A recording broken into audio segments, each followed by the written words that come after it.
Alhamdulillahirrabbilalamin. Wassalatu wassalamu ala ashrafil anbiya'i wal mursalin. Sayyidina Muhammadin wa ala alihi wa sahbihi ajma'in. Para pendengar yang dimuliakan dan dikasihi Allah Subhanahu wa taala. Assalamualaikum warahmatullahi taala wabarakatuh. Pada petang ini, izinkan saya untuk berkongsi sepotong hadis yang diriwayatkan oleh Imam Bukhari dan Muslim. Daripada Ummul Mukminin Sayyidatina Aisyah radhiyallahu anha bahawa Rasulullah sallallahu alaihi wasallam apabila masuk 10 hari terakhir di dalam bulan Ramadan, baginda akan menghidupkan malam-malamnya, membangunkan dan mengejutkan ahli keluarga dan bersungguh-sungguh di dalam melaksanakan amal ibadat. Para pendengar sekalian, sekarang kita sedang berada di dalam 10 hari terakhir bulan Ramadan. Ini adalah waktu untuk kita merebut sebanyak peluang untuk meraih pahala dan fadilat di dalam bulan yang mulia ini. Nabi junjungan kita Rasulullah sallallahu alaihi wasallam telah mengajar kita melalui hadis yang saya bacakan tadi serta banyak hadis lain agar sama-sama mengajak ahli keluarga dan anak-anak kita untuk mengejar kelebihan 10 hari terakhir ini.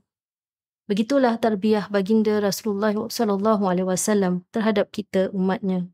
Bahawa sebagai ibu bapa, kita perlu turut sama mendidik dan mengajar anak-anak kita kepada amal kebaikan dengan penuh kasih sayang dan sikap rahmah.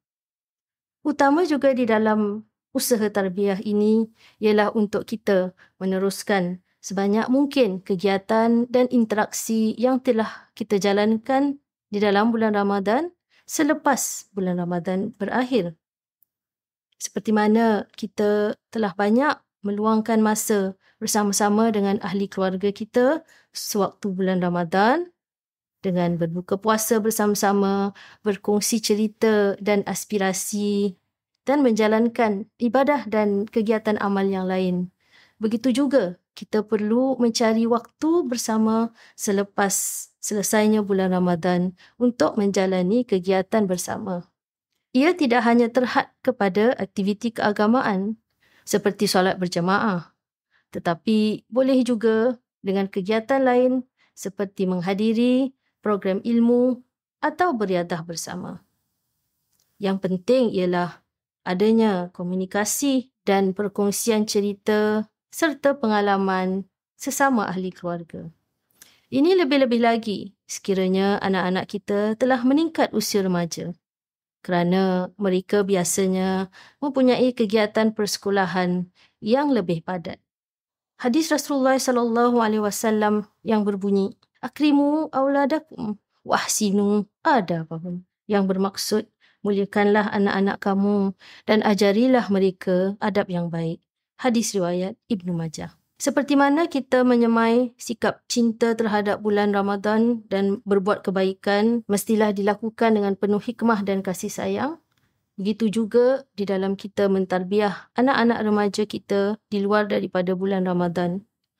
Kita perlu membina hubungan dan komunikasi yang jujur dengan anak-anak kita dan bebas daripada kata-kata yang boleh membangkitkan emosi yang negatif di dalam diri anak-anak, agar anak-anak kita juga dapat bersikap telus dan terbuka dengan kita sebagai ibu bapa.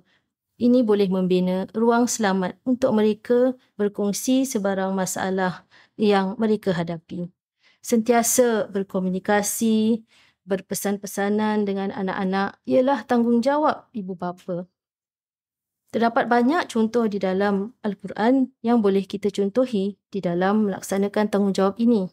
Sebagai contoh, di dalam surah Luqman ayat 17, sewaktu memberi pesanan kepada anak agar mendirikan solat dan menyeru kepada kebaikan, Luqman memanggil anaknya dengan gelaran yang mesra dan penuh kasih sayang, iaitu Ya Bunayya, wahai anakku.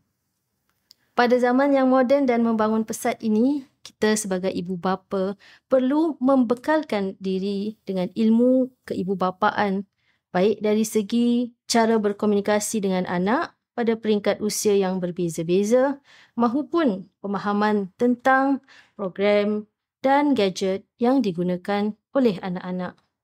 Pemantauan terhadap kegiatan luaran mereka mahupun kegiatan di atas talian seperti permainan dan lain-lain aktiviti haruslah berjalan seiringan dengan kita sebagai ibu bapa sentiasa mendampingi mereka, mendengar cerita-cerita dan luahan dari mereka. Ini supaya kita sentiasa dekat di hati mereka dan mereka lebih mudah untuk ingat pesanan-pesanan dan nilai-nilai murni yang telah kita semai daripada kecil. Tugas mendidik ini tidaklah jatuh pada satu orang sahaja, iaitu pada bapa sahaja atau ibu sahaja, tetapi kedua-dua harus mempunyai visi dan matlamat yang sama untuk membantu anak-anak menjadi Muslim yang berdaya tahan dan berakhlak mulia. Sekiranya timbul sebarang ketidaksefahaman yang dihadapi pasangan tentang cara mendidik dan tarbiyah anak-anak, ia harus dibincangkan dengan baik. Jika perlu, dengan bantuan pakar keibubapaan atau kaunselor.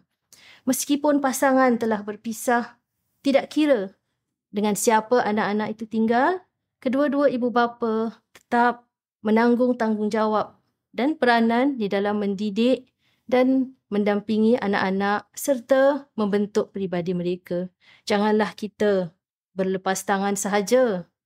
Jangan pula kita menghalang atau menyekat pasangan atau bekas pasangan kita daripada membina hubungan dan komunikasi yang baik dan berterusan dengan anak-anak.